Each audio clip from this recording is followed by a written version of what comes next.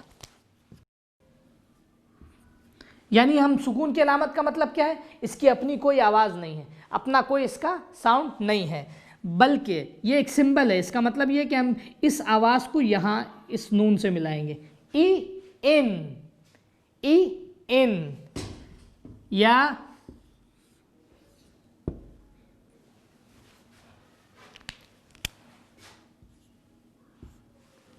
اب میم کے نیچے ہے زیر کسرہ می، اس کی آواز ہوگی می، لیکن نون کے اوپر ہے سکون یعنی نون ہے ساکن، تو ہم نون کی میم کی آواز کو نون سے ملائیں گے.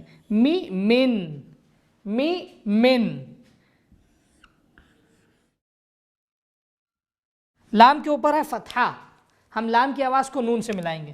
ل لم، ل لم.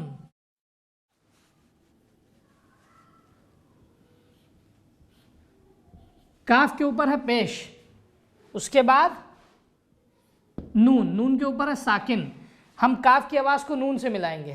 کیا ہوگا؟ کن، کو کن، کو کن. کہنے کا کیا مقصد ہے؟ سکون وہ علامت ہے کہ جس کی اپنی کوئی آواز نہیں ہے، وہ جس حرف پہ آ جائے وہ حرف اپنے سے پہلے والے حرف سے ملا کے پڑھا جاتا ہے، یا اگر اس سے پہلے والے حرف پہ علامت نہیں ہو تو اس سے پہلے ہم دیکھیں گے جس حرف پہ علامت ہو اس سے ہم اس کو ملا کر پڑھیں گے. اگر یہ سکون سمجھ میں آ گیا تو اس کے بعد تجدید کو سمجھنا بھی بہت زیادہ آسان ہوگا. آپ ذرا سی توجہ کریں، تجدید بھی بالکل سمپل ہے اور بہت واضح اس کی ایگزامپل ہے جو بالکل سکون گویا اس کا مقدمہ ہے.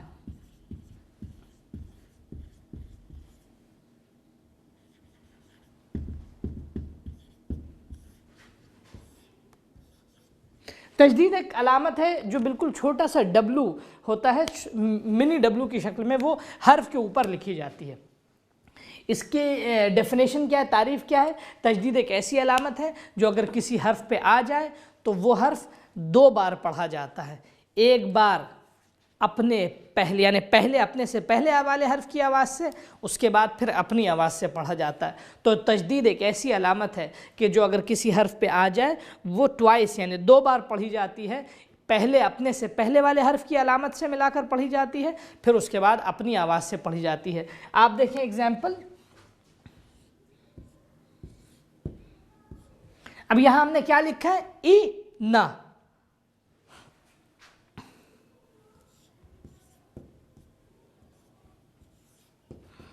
اس مثال میں آپ دیکھیں ہم نے کیا لکھا؟ ان نا، ان نا. یہاں ہم نے لکھا ہے ای نا، یعنی بیچ کا نون نہیں لکھا ہے. اس بیچ کے نون کی جگہ ہم یہاں ایک علامت دے دیں گے تجدید کی، تو یہ ہو جائے گا ان نا. تجدید ایک ایسی علامت ہے کہ جو کسی حرف پہ آ جائے تو وہ دو بار پڑھا جاتا ہے.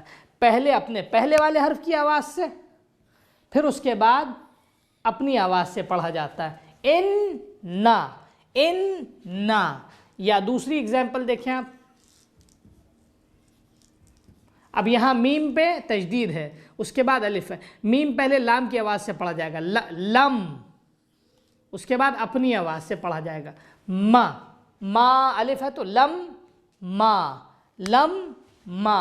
تو تجدید کی آواز کیا ہوئی؟ تجدید وہ علامت ہے کہ جو کسی حرف پہ آ جائے تو وہ گویا دو مرتبہ پڑھا جاتا ہے، پہلے اپنے سے پہلے والے حرف کی آواز سے اور پھر اس کے بعد اپنے سے بعد والے حرف کی آواز سے. یہاں ایک بات اور آخری بات بتاتا چلوں اس سلسلے کی. میں نے عرض کیا تھا کہ وہ حروف کی جن کی متعدد شکلیں، ان میں سے ایک کاف بھی ہے. کاف کا ایک سمپل کاف کی صورت تو یہ ہے، اور دوسری صورت جو کاف کی ہے، جو دوسری شکل میں لکھا جاتا ہے کاف، وہ اس طرح بھی کاف کو لکھتے ہیں، اس طرح بھی کاف کو لکھتے ہیں، اس طرح بھی کاف کو لکھا جاتا ہے. کاف کی متعدد صورتیں ہیں، لہٰذا ان علامتوں کی طرف آپ توجہ کیجیے گا، اور مختلف حروف جو اسمال لیٹر ہیں جن کی شکل بدلتی رہتی ان کی طرف بھی آپ توجہ کریں. یہ جو بیسک باتیں آپ کو بتائی گئی ہیں کیا کیا بتائی گئی ہیں؟ حروف دو طرح کے ہوتے ہیں، عربک میں حروف جو ہیں وہ 29 ہیں ان کی تعداد، اور ان کا نام، انہیں حروف کو حروف تہجی کہا جاتا ہے۔ 28 ہے ان کی تعداد، 29 بھی بعض لوگ کہتے ہیں۔ عربک حروف کو حروف تہجی کہا جاتا ہے، اور حروف دو طرح کے ہیں، کیپٹل لیٹر، اسمال لیٹر۔ اور حروف میں دو اہم چیزیں، ایک ان کا نام اور ایک ان کی آواز۔ جو حروف نام سے پڑھے جاتے ہیں قرآن مجید میں ان کو حروف مقطعات کہتے ہیں، اور جو حروف اپنی آواز سے پڑھے جاتے ہیں وہ سمپل پورا قرآن مجید حروف کی آواز سے پڑھا جاتا ہے۔ میں نے عرض کیا کہ عربی حروف کی خاصیت بنسبت دوسری زبانوں کی یہ ہے کہ عربی حروف گونگے ہیں، ساؤنڈ لیس ہیں، ان کی اپنی کوئی آواز نہیں ہے۔ ان کی آواز کو نمایاں کرنے کے لیے ہمیں 9+2 11 علامتوں کا سہارا لینا ہوگا۔ جب تک یہ 11 علامتیں نہیں ہوں گی اس وقت تک قرآن مجید کی تلاوت نہیں کی جا سکتی ہے۔ ان میں 11 علامتوں میں 3 علامتیں سب سے بیسک ہیں، اس کے بعد 6 علامتیں وہ آواز ہیں، اور 2 علامتیں در حقیقت اپنے آپ میں کوئی آواز نہیں ہے بلکہ دوسری آوازوں کو ملانے کے لیے ان علامتوں سے استفادہ کیا جاتا ہے۔ ا ای او بیسک، آ ای او مدی آوازیں، پھر اس کے بعد تنوین، ان ان یعنی ان ان۔ تنوین میں نے بتایا ایک نون ہے جو پڑھا جاتا ہے، لکھا نہیں جاتا۔ تنوین 2 طرح کی ہے، 2 تنوینیں ایسی ہیں جو کیپٹل اور اسمال دونوں پہ آتی ہیں، اور ایک تنوین ایسی ہے کہ جو صرف اسمال پہ آتی ہے۔ اور اس کے بعد تشدید اور سکون۔ سکون وہ علامت ہے کہ جو کسی حرف پہ آ جائے تو وہ اپنے سے پہلے والے حرف کی آواز سے ملا کے پڑھا جاتا ہے۔ تشدید وہ علامت ہے کہ جو اگر کسی حرف پہ آ جائے تو وہ 2 بار پڑھا جاتا ہے وہ حرف، پہلے اپنے سے پہلے والے حرف کی آواز سے اور اس کے بعد اپنی آواز سے پڑھا جاتا ہے وہ حرف۔ یہ بیسک اصول ہیں قرآن مجید کی تلاوت کے۔ اب کچھ پنکچویشنز ہیں قرآن مجید کے، ان پنکچویشنز کو اگر کوئی جان لیتا ہے تو قرآن مجید کی بیسک صرف 5 پنکچویشنز ہیں، وہ میں صرف سرسری طور پہ آپ کی خدمت میں ان کا نام گویا ان کو صرف علامتوں کو پیش کر دے رہا ہوں۔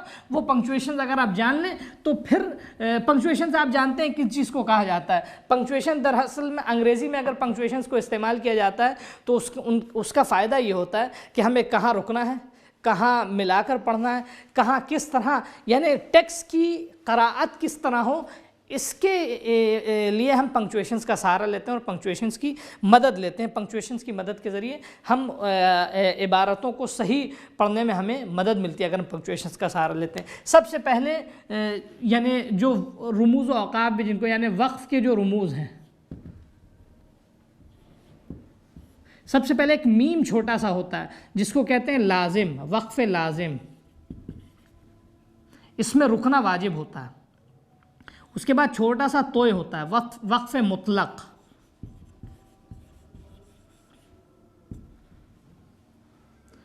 اس کے بعد لا، یعنی لا تقف، نہ رکنا۔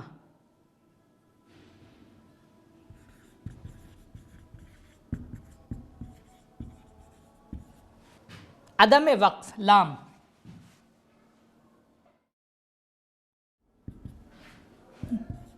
جائز،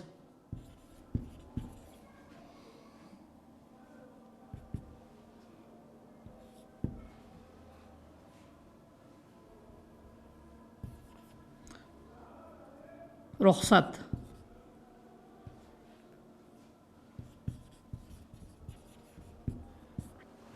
یہ چند علامتیں ہیں۔ یا مثال کے طور پہ ایک اور علامت،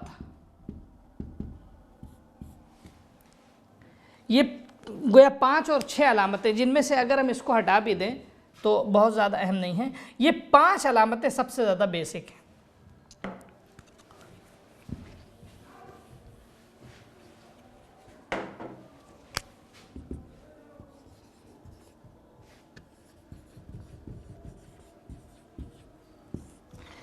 وقف لازم یہ ایک چھوٹا سا میم ہوتا ہے، اکثر بعض سورہ بقرہ کی تقریباً پہلی لائن میں میرے خیال سے یہ علامت ہے، وقف لازم چھوٹا سا میم ہوتا ہے۔ اس پہ رکنا ضروری ہے، پوز لینا ضروری ہے۔ اگر ہم ملا کے پڑھیں تو ہو سکتا ہے مفہوم اس کا بدل جائے، آیت کا، یقیناً آیت کا مفہوم بدل سکتا ہے۔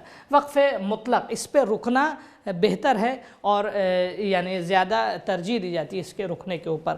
لام، لا تقف کا مطلب یعنی یہاں نہ رکنا بہتر ہے، بہتر کیا بلکہ نہ رکنا ضروری ہے۔ جیسے یہاں رکنا ضروری ہے میم میں، لا تقف میں یہاں نہ رکنا ضروری ہے۔ جیم کی علامت یعنی جائز ہے، ہم رک سکتے ہیں۔ یہ علامت جو ہے یہ بھی سورہ بقرہ میں پائی جاتی ہے، ابتدائی پہلے صفحے میں میرے خیال سے ہے، وقف معانقہ۔ یہ علامت اگر ایک آیت کے بیچ میں دو جگہ آ جائے تو ہم کو کسی ایک پہ رکنا ہے، یا اس کے اوپر یا اس کے، اگر ہم پہلی پہ رکے تو ہم دوسری پہ نہیں رکیں گے، اگر ہم پہلی پہ نہیں رکے تو ہمیں دوسرے کے اوپر رکنا ضروری ہے۔ اس کو وقف معانقہ کہتے ہیں۔ یہ پنکچویشن مارکس ہیں، علامتیں ہیں پنکچویشنز کی، یہ در حقیقت ہمیں، کیونکہ ہم عربی زبان سے آشنا نہیں ہے، اس کے ٹیکسٹ سے، اس کی متن کے مفہوم سے آشنا نہیں ہے، تو ہمیں کہاں رکنا ہے اور کہاں ملا کر پڑھنا ہے یہ ہمیں نہیں۔ اکثر ہوتا ہے ایسا، ہم جب حدیث کسا یا دعائیں دوسری پڑھتے ہیں تو ہم اس کو، کیونکہ ہمیں نہیں معلوم کہاں وقف کرنا ہے، کہاں ملا کر پڑھنا ہے، ہم اس کے مفہوم سے آشنا نہیں ہے، تو ہم بس اس کو اپنی رو میں پڑھتے رہتے ہیں۔ لیکن یہ علامتیں جو ہیں قرآن مجید میں تو ہیں، وہ دعاؤں میں نہیں ہوتی ہیں۔ بعض کتابوں میں، بعض لوگوں نے دعاؤں کی کتابوں میں بھی یا حدیث قصہ وغیرہ میں بھی علامتیں لگا دی ہیں تاکہ ہمیں معلوم ہو سکے ہم کہاں رکتے ہیں کہاں نہیں رکتے ہیں۔ تو ان علامتوں کا لحاظ کرنا ضروری ہے۔ یہ بیسک علامتیں ہیں۔